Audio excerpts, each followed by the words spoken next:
السلام علیکم ورحمۃ اللہ وبرکاتہ۔ اہلاً و سہلاً۔ اقرا محد الحافظات، پشاور، شار ورسک، جماعت عالیہ اول۔ مضمون تفسیر سورۃ الروم، ترجمہ اور تفسیر۔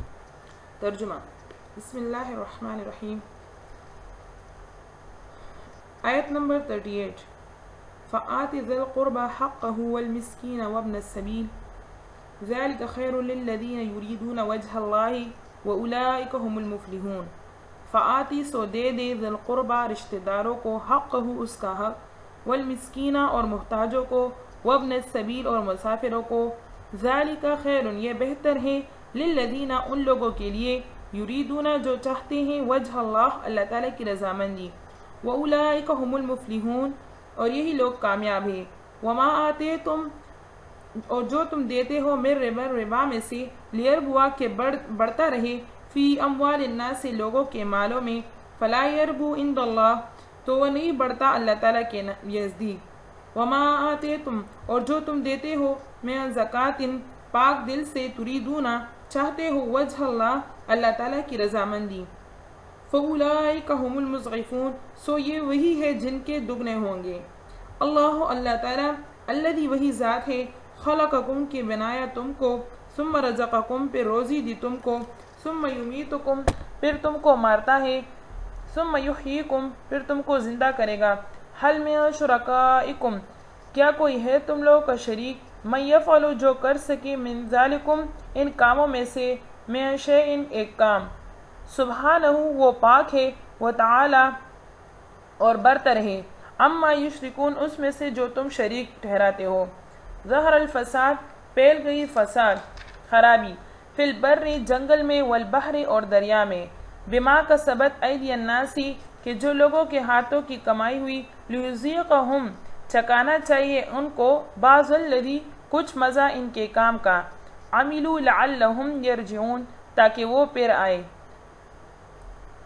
قل کہہ دیجئے، سیرو پھرو، فی الارض زمین میں، فانظروا دیکھو، پس دیکھو، کیف کان عاقبۃ الذین کہ کیسا ہوا انجام ان لوگوں کا، من قبل جو کہ پہلے تھے، کان اکثرہم مشرکین اکثر ان میں سے شرک کرنے والے تھے، فاقم وجہک سو تو سیدھا رکھ اپنا منہ، للدین القیم سیدھی راہ پر، من قبل اس سے پہلے، ان یأتی کہ آ پہنچے، یومن ایسا دن، لا مرد لہ کہ جس کو واپس ہونا نہیں ہے، من اللہ اللہ تعالیٰ کی طرف سے۔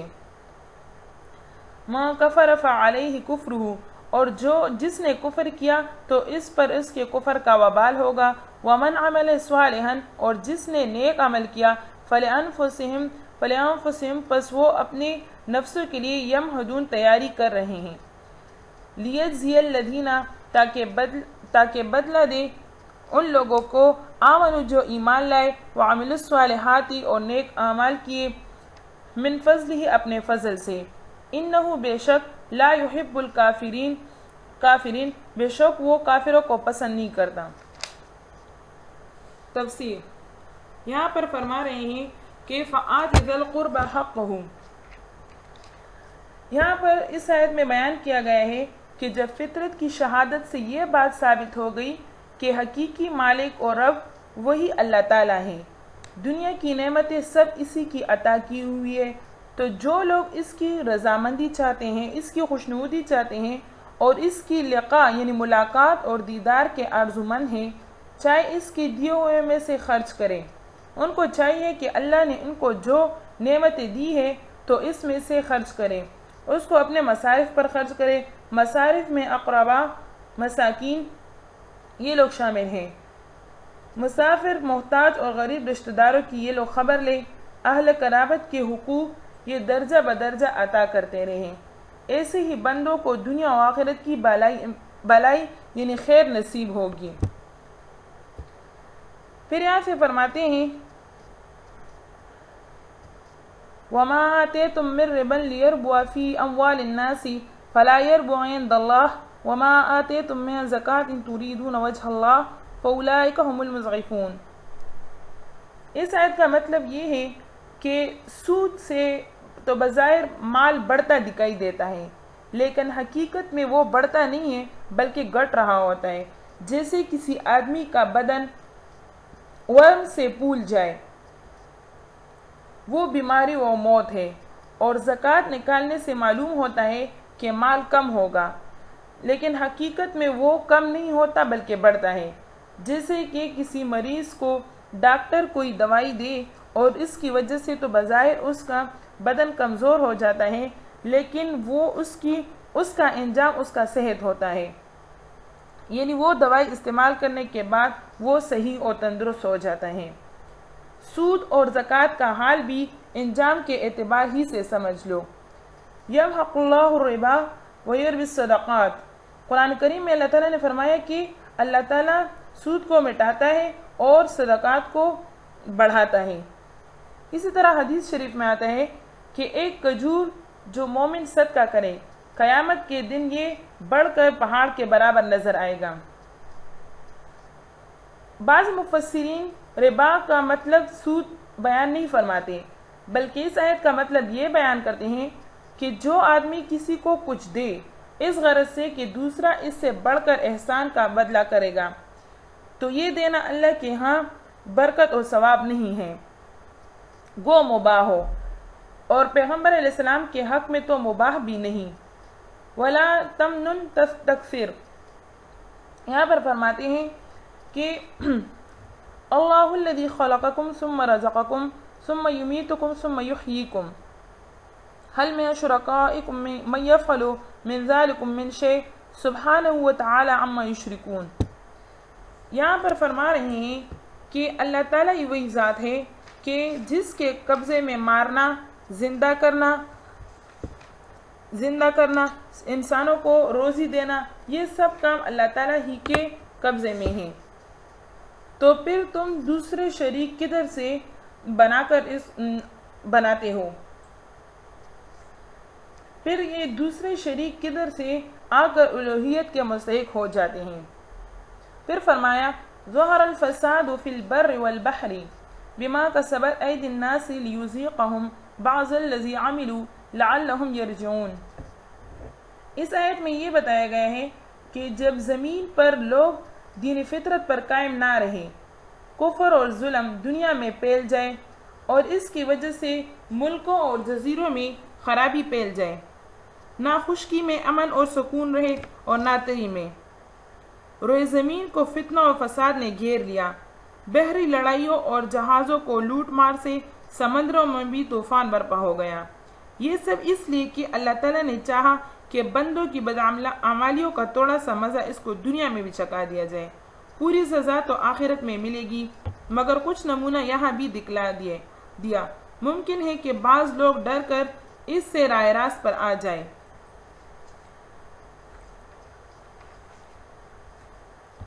یہاں پر اس کا مطلب یہ ہے کہ اس حال میں یہ بیان کیا گیا کہ جب زمین میں دین فطرت پر کوئی قائم نہ رہے اور دنیا میں کفر اور شرک سب پھیل جائے تو اس کا یہ انجام ہوتا ہے کہ زمین میں فساد پھیلنے لگتا ہے۔ یہ ممکن نہیں، یہ مکمل سزا نہیں بلکہ معمولی سزا ہے، اور یہ عبرت کے طور پر ہوتا ہے تاکہ انسان توبہ کرے۔ پہلی قوموں کو اللہ تعالیٰ جڑ سے غرق کرتے ہیں، یعنی اللہ تعالیٰ نے پہلی قوموں کو جڑ سے غرق کر دیا۔ رسول اللہ صلی اللہ علیہ وسلم کی امت کو اللہ تعالیٰ پوری طرح ہلاک نہیں فرماتے، اور اللہ تعالیٰ ہر گناہ پر انسان کو سزا نہیں دیتا، بلکہ کچھ گناہوں پر اس کو سزا دیتا ہے اور کچھ گناہوں کو اللہ تعالیٰ معاف فرما دیتا ہے۔ یعنی گناہوں کی سزا اس دنیا میں کچھ مصیبت یا آفت انسان پر آ جاتی ہے، کبھی طوفان، کبھی سیلاب اور کبھی زیادہ بارش کی شکل میں ان کو سزا دیتا ہے تاکہ انسان عبرت حاصل کرے۔ تو ان آیتوں سے معلوم ہوتا ہے کہ دنیا میں جو مصیبتیں آتی ہیں اس کا حقیقی سبب انسانوں کی گناہ ہے۔ کبھی کبھی اس کا اثر نیک لوگوں پر بھی ہوتا ہے، لیکن نیک لوگوں کے لیے یہ عذاب نہیں ہوتا، بلکہ نیک لوگوں کے لیے یہ درجات عالیہ کا سبب بنتے ہیں۔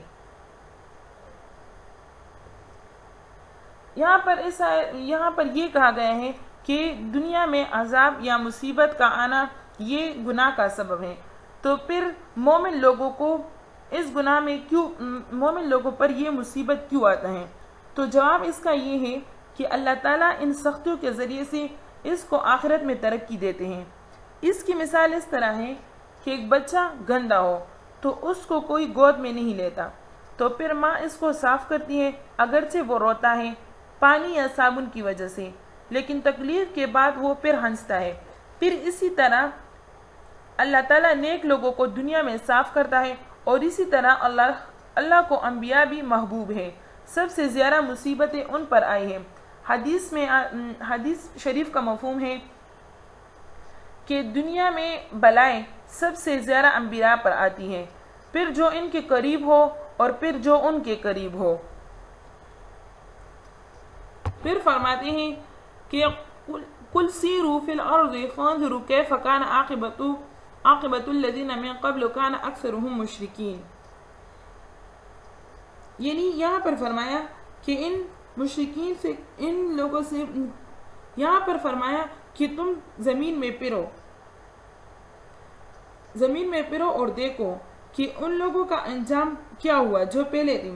تو اگر ان لوگوں کو دیکھا جائے تو ان میں سے اکثر لوگ شرک کرنے والے تھے، اور بعض لوگوں پر دوسرے گناہ کی وجہ سے عذاب آیا۔ فَأَقِمْ وَجْهَكَ لِلدِّینِ الْقَیِّمِ مِن قَبْلِ أَن یَأْتِیَ یَوْمٌ لَا مَرَدَّ لَهُ۔ یہاں پر فرمایا کہ دنیا میں فساد پھیل گیا تو تم دین قیم پر جو دین فطرت ہے ٹھیک قائم رہو، کہ قیامت کے دن سب خرابیوں کا علاج ایک ہی ہے، یعنی اللہ تعالیٰ کی طرف سے اس دن کا آنا یہ اٹل ہے، نہ کوئی طاقت اس کو پھیر سکتی ہے اور نہ خود خدا اس کو ملتوی کرے گا۔ یہاں پر فرماتے ہیں کہ یوم لا مرد لہ من اللہ یومئذ یصدعون، یعنی یہ لوگ جدا جدا ہوں گے، یعنی نیک لوگ جنت میں اور بد لوگ دوزخ میں جائیں گے۔ فریق فی الجنت و فریق فی السعیر۔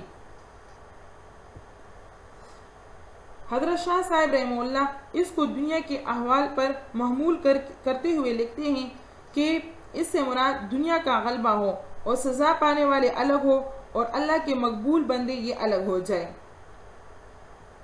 یہاں پر فرمایا مَن کفر فعلیہ کفرہ ومن عمل صالحا فلانفسہم یمہدون، یعنی جو لوگ کفر کرتے ہیں تو ان لوگوں پر ان کے کفر کا وبال پڑے گا، اور اسی طرح جو لوگ نیک اعمال کرتے ہیں تو وہ جنت میں آرام کرنے کے لیے تیاری کر رہے ہیں۔ لِيَجْزِيَ الَّذِينَ آمَنُوا وَعَمِلُوا الصَّالِحَاتِ مِن فَضْلِهِ إِنَّهُ لَا يُحِبُّ الْكَافِرِينَ۔ اس آیت میں یہ بیان کیا گیا ہے کہ اللہ تعالیٰ اپنے فضل سے جسے چاہے جنت میں ڈالے گا اور جسے چاہے دوزخ میں ڈال دے گا، عمل کا اعتبار نہیں کیا جائے گا۔ ایک مرتبہ صحابہ کرام رضوان اللہ علیہم اجمعین نے نبی کریم صلی اللہ علیہ وسلم سے پوچھا کہ آپ صلی اللہ علیہ وسلم بھی اپنے عمل سے جنت میں جائیں گے؟ نبی کریم صلی اللہ علیہ وسلم نے فرمایا کہ نہیں، میں بھی اللہ کے فضل سے جنت میں جاؤں گا۔ وَمِنْ آيَاتِهِ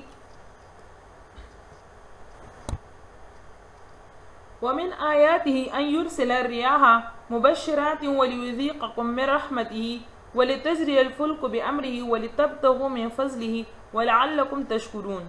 ترجمہ: وَمِنْ آيَاتِهِ، اور اس کے نشانیوں میں سے، ان یرسلا، یہ ہے کہ بھیجے، الریاح، ہواؤں کو، مبشرات، خوشخبری کے لیے، وَلِيُذِيقَكُم مِّن رَّحْمَتِهِ، تاکہ چکائے تم کو کچھ مزہ اپنی رحمت سے، وَلِتَجْرِيَ، اور تاکہ چلے، الْفُلْكُ، جہاز، بِأَمْرِهِ، اس کے حکم سے، وَلِتَبْتَغُوا، تاکہ تلاش کرو، مِن فَضْلِهِ، اس کے فضل سے، وَلَعَلَّكُمْ تَشْكُرُونَ، تاکہ تم لوگ شکر کرو۔ وَلَقَدْ أَرْسَلْنَا، اور ہم بھیج چکے، مِن قَبْلِکَ، تجھ سے پہلے، رُسُلًا، کتنے رسول، اِلیٰ قَوْمِہِم، اپنی قوم کے پاس، فَجَاءُوهُم بِالْبَیِّنَاتِ، سو پہنچے ان کے پاس نشانیاں لے کر، فَانْتَقَمْنَا، پھر ہم نے بدلہ لیا، مِنَ الَّذِینَ، ان لوگوں سے، اجرموا، جو گناہگار تھے، وَكَانَ حَقًّا عَلَیْنَا، اور یہ حق ہے ہم پر، نصر المؤمنین، مومنین کی مدد کرنا، ایمان والوں کی مدد کرنا۔ اللہ الذی، اللہ تعالیٰ وہی ذات ہے، یرسل الریاح، جو چلاتا ہے ہواؤں کو، فتثیر سحابا، پھر وہ اٹھاتی ہے بادل کو، فیبسطہ فی السماء، پھر پھیلا دیتا ہے اس کو آسمان میں، کیف یشاء، جیسا کہ وہ چاہے، وَيَجْعَلُهُ، اور رکھتا ہے اس کو تہ بتیں، فَتَرَى الْوَدْقَ، پھر تو دیکھے مینا کو، یخرج من خلالہ، کہ نکلتا ہے اس کے بیچ میں سے، فَإِذَا أَصْوَابَ بِهِ، پھر جب اس کو پہنچاتا ہے، مَن یشاء، جس کو کہ وہ چاہتا ہے، من عبادہ، اپنے بندوں میں سے، اذا ہم یستبشرون، تبھی وہ لوگ خوشیاں کرتے ہیں، وَإِن كَانُوا مِن قَبْلُ، اور پہلے سے ہو رہے تھے، ان ينزل علیہم من قبلہ، اس کے اترنے سے پہلے ہی، لمبلسین، نا امید تھے، فانظر، سو دیکھ لے، الی آثار رحمت اللہ، اللہ تعالیٰ کی مہربانی کی نشانیاں، کیف یحیی الارض، کیوں کہ وہ کیسے زندہ کرتا ہے زمین کو، بعد موتہا، اس کے مر جانے کے بعد، ان ذالک، بے شک وہی ہے، لمحیی الموتى، کہ مردوں کو زندہ کرتا ہے، وہو علی کل شیء قدیر، اور وہ ہر چیز پر قادر ہے۔ تفسیر اس کی یہ ہے کہ یہاں سے فرما رہے ہیں، وَلَقَدْ أَرْسَلْنَا مِن قَبْلِكَ رُسُلًا إِلَىٰ قَوْمِهِمْ فَجَاءُوهُم بِالْبَيِّنَاتِ فَانْتَقَمْنَا مِنَ الَّذِينَ أَجْرَمُوا وَكَانَ حَقًّا عَلَيْنَا نَصْرُ الْمُؤْمِنِينَ۔ یہاں پر اس آیت میں فرما رہے ہیں،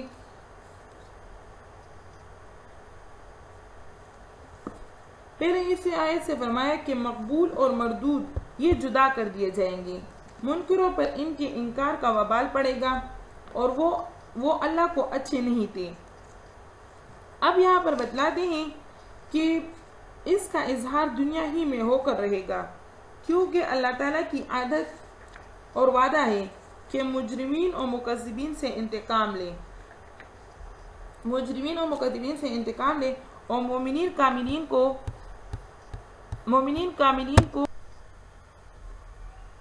کاملین کو اپنی مدد و اعانت سے دشمنوں پر غالب کرے۔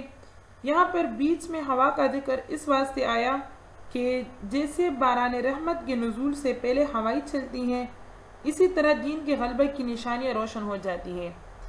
اس آیت سے یہ معلوم ہوتا ہے کہ مومنین کی مدد کرنا اللہ تعالیٰ نے اپنے فضل سے اپنے ذمہ لے لیا۔ اس کا تقاضا بظاہر یہ تھا کہ مسلمانوں کو کفار کے مقابلے میں کبھی شکست نہ ہو، حالانکہ بہت سے واقعات اس کے خلاف بھی ہوئے ہیں اور ہوتے رہتے ہیں۔ اس کا جواب خود اسی آیت میں موجود ہے کہ مومنین سے مراد وہ مجاہدین فی سبیل اللہ ہیں جو خالص اللہ کے لیے کفار سے جنگ کرتے ہیں۔ ایسے لوگوں کا ہی انتقام اللہ تعالیٰ مجرمین سے لیتے ہیں اور ان کو غالب کرتے ہیں۔ جہاں کہیں اس کے خلاف کوئی صورت پیش آتی ہے، وہاں عموماً مجاہدین کی کوئی لغزش ان کی شکست کا سبب بن جاتی ہے، جیسے کہ غزوہ احد میں آیا ہے۔ غزوہ احد کے متعلق خود قرآن کریم میں آیا، انما استزلهم الشیطان ببعض ما کسبوا، یعنی شیطان نے ان لوگوں کو لغزش دے دی ان کے بعض اعمال کی غلطی کے سبب، اور ایسے حالات میں بھی انجام کار، یعنی آخر انجام ان کا یہ ہوتا ہے کہ اللہ تعالیٰ انہی کو فتح اور غلبہ عطا فرما دیتے ہیں، جبکہ ان کو اپنی غلطی پر تنبیہ ہو جائے، جیسا کہ غزوہ احد میں ہوا۔ یہاں پر پھر فرماتے ہیں، اللہ الذی یرسل الریاح فتثیر سحابا فیبسطہ فی السماء کیف یشاء، یعنی اللہ تعالیٰ ہی وہ ذات ہے کہ جو وہ ہواؤں کو چلاتا ہے، اور پھر وہ ہوا بادلوں کو اٹھاتی ہے، اور پھر ان بادلوں کو آسمان میں پھیلا دیتی ہے جیسے کہ چاہے،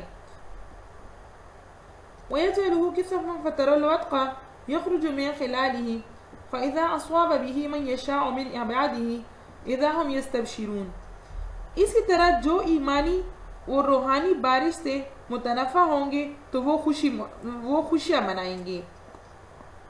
یہاں پر ایمان والوں کا ذکر کیا گیا ہے، کہ یعنی جو لوگ ایمان سے مستفید ہو جائے تو وہ لوگ خوشیاں منائیں گے۔ پھر فرمایا وَإِن كَانُوا مِن قَبْلِ أَن يُنَزِّلَ عَلَيْهِم مِّن قَبْلِهِ لَمُبْلِسِينَ، یعنی پہلے سے لوگ نا امید ہو رہے تھے، حتیٰ کہ بارش آنے سے ذرا پہلے تک ان کو امید نہ تھی کہ بارش برس جائے گی اور سب کچھ صحیح ہو جائے گا۔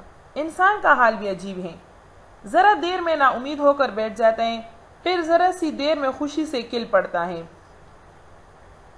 فانظر الى آثار رحمت اللہ کیف یحیی الارض، آثار رحمت اللہ یعنی چند گھنٹے پہلے ہر طرف خاک اڑ رہی تھی، ہوا کی وجہ سے ہر طرف خاک اڑ رہی تھی اور زمین خشک، بے رونق اور مردہ پڑی تھی۔ ناگہاں اللہ تعالیٰ کی مہربانی سے زندہ ہو کر لہلہانے لگی، یعنی ناگہانی اللہ تعالیٰ کی مہربانی سے بارش ہو کر وہ زمین لہلہانے لگی۔ بارش نے اس کی پوشیدہ قوتوں کو کتنی جلدی ابار دیا۔ یہی حال روحانی بارش کا سمجھ لیں، اس سے مردہ دلوں میں جان پڑے گی اور خدا کی زمین ظہر الفساد فی البر والبحر والی موت کے بعد دوبارہ زندہ ہو جائے گی۔ ہر طرف رحمت الہی کے نشان اور دین کے آثار نظر آئیں گے۔ جو قابلیتیں مدت سے مٹی میں مل رہی تھی، باران رحمت کا ایک چھینٹا ان کو ابار کر نمایاں کر دے گا۔ چنانچہ اللہ تعالیٰ نے بعثت محمدی کے ذریعے یہ جلوہ دنیا کو دکھلا دیا۔ کیف یحیی الارض بعد موتہا، یعنی یہاں مردہ دلوں کو روحانی زندگی عطا فرمائے گا اور قیامت کے دن مردہ لاشوں میں دوبارہ جان ڈالے گا۔ اس کی قدرت کاملہ کے آگے کوئی مشکل چیز نہیں ہے۔ وَهُوَ عَلَى كُلِّ شَيْءٍ قَدِيرٌ، یعنی اللہ تعالیٰ ہی ہر چیز پر قادر ہے، وہی سب کچھ کرنے والا ہے۔ صدق اللہ العظیم۔ وآخر دعوانا ان الحمد للہ رب العالمین۔ سبق اچھی طرح سے یاد کر لیں اور آگے 2 رکوعات کا مطالعہ کریں۔ السلام علیکم ورحمۃ اللہ وبرکاتہ۔